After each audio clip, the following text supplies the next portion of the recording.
Back at the LA Auto Show, there's a bright orange 2019 Corvette ZR1 Convertible on a show stand, glimmering under the lights, being ogled by admirers and measured by competitors.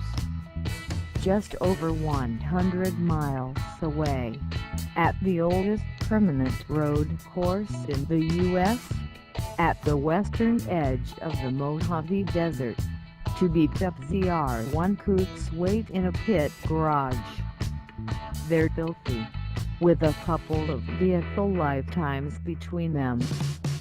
One is covered stern to snout in stick-on swirly camouflage, roughly applied, with bits of the bright red paint showing beneath. That's pretty much the ZR1 in microcosm. Everything's turned up a bit. Juechter and his comrades are gleeful, telling us about things that their new Lieutenant 5 engine broke during the 4 years they developed it. Like dynomometers. Lots of them. The exhaust stacks would get so hot from the blast furnace that is this motor that they'd crack. Jordan Lee, the Graham smallblock program manager, tells us this like the proud dad of an especially rowdy kid. So they tried water cooling jets.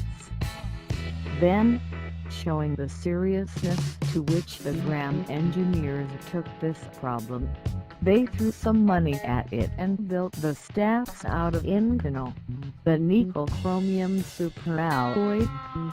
That did the trick. It took 10 times as long to validate the engine output, Lee says, because so much stuff broke.